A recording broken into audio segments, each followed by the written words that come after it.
Hi hello welcome to Pratyush channel. నేను మీ లక్ష్మిని మాట్లాడుతున్నానండి. అందరూ ఎలా ఉన్నారు? బాగున్నారా? నేనైతే చాలా బాగున్నాను. ఈరోజు నేను చేస్తున్న రెసిపీ వచ్చి వంకాయ బఠానీ చేస్తున్నానండి. నేనైతే 10 మందికైనా 20 మందికైనా సరే నేను చాలా సింపుల్గా చేసేస్తాను కుక్కర్లోని. సో దానికి కావాల్సినవి ఒక 2 ఉల్లిపాయలు, ఒక 4 పచ్చిమిర్చి, కొద్ది కరివేపాకు. నెక్స్ట్ నేను ఒక 1/2 కిలో వంకాయలు తీసుకున్నానండి, ఒక ఇద్దరు మనుషుల కోసమే. నేను బఠానీ ఎక్కువ వేస్తానండి, మా ఇంట్లో బఠానీ ఎక్కువ ఇష్టపడతారు. సో బఠానీ క్వాంటిటీ ఒక కప్పు తీసుకుని నానబెట్టేశాను. అది కూడా ఎండి బఠానీ గ్రీన్వి తీసుకున్నానండి. ఇవైతే చాలా బాగుంటాయి. సో ముందుగా స్టవ్ వెలిగించుకొని కుక్కర్ పెట్టేస్తున్నాను. ఇప్పుడు కొద్దిగా ఆయిల్ వేసుకుందాం. ఆయిల్ ఇడికిందండి, పచ్చిమిర్చి ఉల్లిపాయలు వేసేస్తున్నా. సో ఇలా కుక్కర్లో చేసుకుంటే చక్కగా 2 విజిల్స్ కల్లా త్వరగా అయిపోతుందండి. గ్యాస్ కూడా మనకి చాలా వరకు సేవ్ అవుతుంది. ఇప్పుడే కొద్దిగా పసుపు వేస్తున్నాను. సాల్ట్ కూడా ఉల్లిపాయలు వేసిన తర్వాత వేసేస్తే త్వరగా మగ్గిపోతాయండి. సరిపోయినంత సాల్ట్ చూస్తున్నారా, ఇలాగా ఫ్రై అవ్వాలండి. ఇలా దోరగా ఫ్రై అయినప్పుడు మనం 1 స్పూన్ అల్లం వెల్లిపాయ పేస్ట్ వేసుకోవాలి. నేను 1 స్పూన్ వేస్తున్నాను.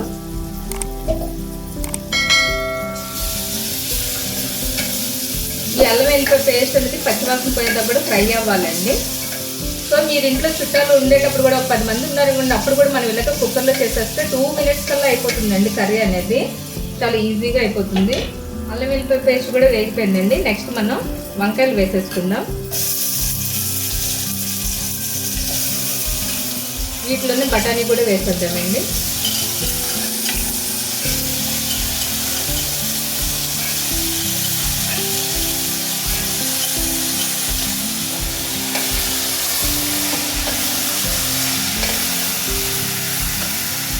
సో ఇప్పుడు సిమ్లో పెట్టుకొని కొద్దిగా ఒక 5 మినిట్స్ మగ్గాలండి.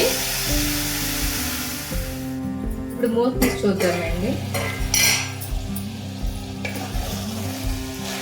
బాగా మగ్గిందండి. సో ఇప్పుడు మనం కారం వేసుకుందాం. నేను ఆర్చి చికెన్ మసాలా వేస్తున్నానండి. ఇది నేను ఒక 2 సార్లు వేసిన టేస్ట్ అయితే చాలా బాగుందండి. దీనిలో జస్ట్ కొద్దిగా ఉంది, 1 స్పూన్ ఉంటుంది. మీరు కూడా ఇలా ట్రై చేయండి, చాలా బాగుంటుంది.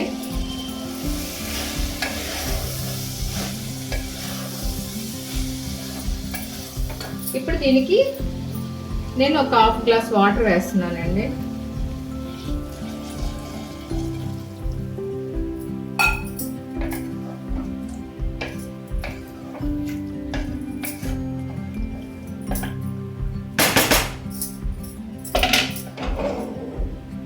చూస్తున్నారు కదండి, ఇంకా కుక్కర్ మూత పెట్టేసుకోవటమే.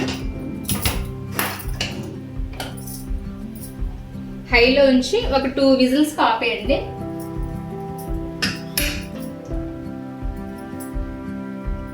ఇప్పుడు స్టీమ్ చూద్దామండి. కుక్ అయిపోయిందండి.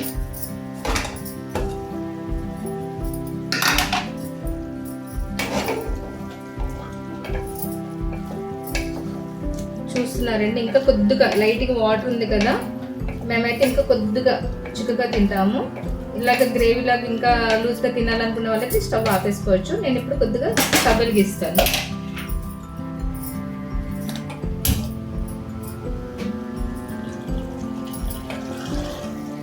స్మెల్ అయితే అదిరిపోతుందండి. చూసారు ఎంత సింపుల్గా అయిపోయిందో, త్వరగా అయిపోయిందండి. ఇది 10 మందికైనా మన 20 మందికైనా సరే ఇంట్లో ఏదైనా ఫంక్షన్స్ అయినా మనం పెద్ద కుక్కర్లో ఈ విధంగా పెట్టేసుకుంటే త్వరగా అయిపోతుంది మనకి కర్రీ అనేది. చూసారు ఆయిల్ అనేది అంతా కూడా పైకి వచ్చేస్తుంది కదా. నెక్స్ట్ ఇప్పుడు మనం బౌల్లో సర్వ్ చేసుకోవడమే. చూస్తున్నారు కదండి, ఈ విధంగా ఉంటే మనకి చాలా బాగుంటుంది. సో నేను ఇప్పుడు గిన్నెలోకి సర్వ్ చేసుకుంటాను.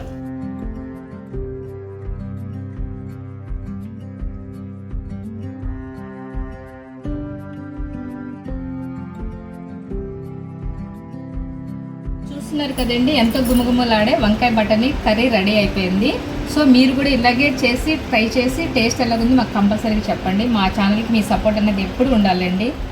ఓకే ఫ్రెండ్స్, చూస్తున్నారు కదా ఈరోజు చేసిన స్పెషల్ వంకాయ బఠానీ.